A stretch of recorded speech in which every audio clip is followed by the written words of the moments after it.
বন্ধুরা, এই মুহূর্তে আমি আছি শিশু একাডেমি প্লেগ্রাউন্ড, অর্থাৎ যেখানে বাচ্চারা খেলে। আপনাদেরকে যে জিনিস দেখানোর জন্য আজকে আপনাদের সামনে এসেছি সেটি দেখাতে নিয়ে যাচ্ছি। আসুন আমার সাথে। বাচ্চারা খেলছে, আপনারা দেখতে পাচ্ছেন যে একটি সিস এবং আরেকটি দোলনা সুইং, এবং পাশে আরো দুটি দোলনা অকেজো পড়ে আছে এবং দুটি স্লাইড অকেজো পড়ে আছে। যে কারণে আপনাদেরকে যুক্ত করা সেটি হচ্ছে, দেখতে পাচ্ছেন একটি গাছ পড়ে আছে এবং ফেন্সটা ভেঙে প্রায় 2 থেকে আড়াই মাস যাবত এই গাছটির ফেন্স ভেঙে পড়ে আছে। এবং ঈদুল আজহার আরও কিছু আগে আমার ছোট বাচ্চা এখানে শিখতে আসে, যে কারণে আমার শুক্র শনিবার এখানে আসা হয়। এবং প্রতি শুক্র এবং শনিবার বাচ্চারা, যে কজন বাচ্চা আসে, খুবই, যদিও বাচ্চাদের সংখ্যার তুলনায় এই প্লেগ্রাউন্ডটি খুবই ছোট এবং অল্প কিছু বাচ্চা খেলতে পারে, তবুও মানে এখানে কিছু বাচ্চা খেলাধুলা করতে পারত।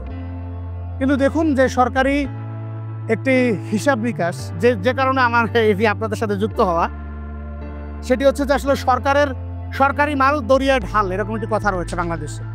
এটি যদি কারো বাড়ি বা ব্যক্তিগত কোনো সম্পদ হতো, তাহলে এতদিন মানে গাছটি ভেঙে পড়ার সাথে সাথে এটিকে এখান থেকে অপসারণ করা হতো বা সরানো হতো।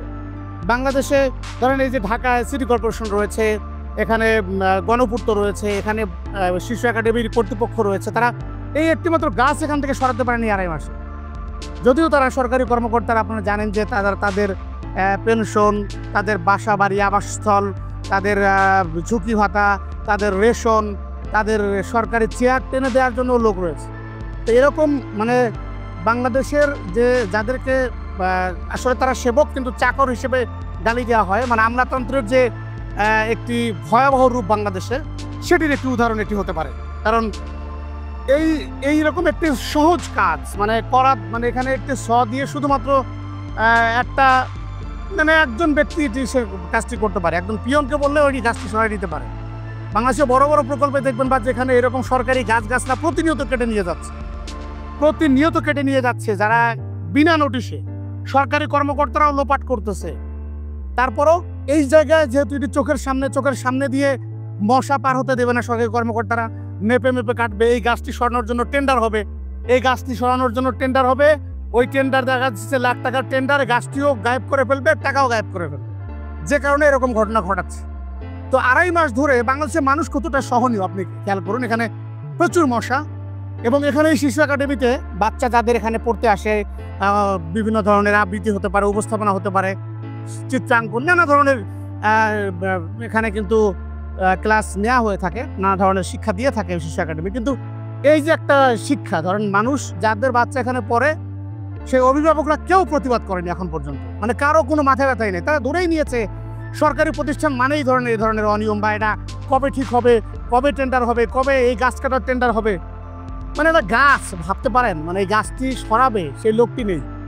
একটা মানে এরকম বাজে অবস্থা শিশু একাডেমির। এবং এই যে স্লাইডগুলো রয়েছে দেখতে পাচ্ছেন, প্রচণ্ড অস্বাস্থ্যকর পরিবেশ। এবং এখানে একেবারে ডাস্টবিনের মতো, এই যে আমি যদি আমার সামনে দেখাই, দেখেন এই জায়গাটা পুরোটাই ডাস্টবিন, একেবারে যাচ্ছে তাই অবস্থা। মানে এর কোনো অভিভাবকহীন একটা জায়গা সেটি মনে হয়। এবং এই যে সামনে, আপনাদের একটু যদি সামনে নিয়ে যায়, এই জায়গাটি দেখে বাচ্চারা খেলছে, আপনারা দেখতে পাচ্ছেন।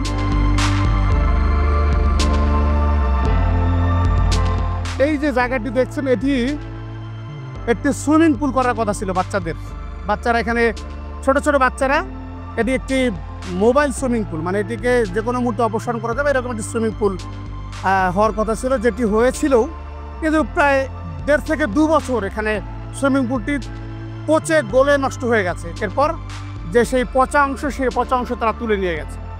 এই হচ্ছে সরকারি মাল দরিয়ায় ঢালের বাস্তবতা। অর্থাৎ সরকারি জিনিসের প্রতি কেউ যে ওন করছে না, অর্থাৎ আমলারা যে ভিন্ন চিন্তায় মগ্ন, লুটপাট, বিভিন্ন ধরনের অনিয়মে যে মগ্ন, সেটি অন্যতম উদাহরণ হতে পারে এই শিশু একাডেমিতে কর্তৃপক্ষ যারা আছেন তাদের দৃষ্টি আকর্ষণ করছি, যত দ্রুত সম্ভব এখানে শত ছেলেমেয়েরা পড়তে আসেন, তাদের অভিভাবকদের বসার কোনো জায়গা নেই, দাঁড়ানোর জায়গা নেই, কোথায় তারা দাঁড়াবেন এখানে এরকম কোনো স্পেস নেই। মানে ভেতরে দেখবেন খুবই অমানবিকভাবে যারা এখানে অনেক শিক্ষিত, অনেক স্টাবলিশড মানুষ এখানে তাদের বাচ্চাদের নিয়ে আসেন, কিন্তু এখানকার পরিবেশ নিয়ে কথা বলবেন যে সেটুকু আসলে অনেকে ইচ্ছা করেই কথা বলেন না, যে কথা বলে কি হবে, এই দেশ যদি এভাবে চলতে থাকে তাহলে এই যে মানুষ যে স্বপ্নে বিপ্লব হয়েছিল সেটি ব্যর্থ হবে।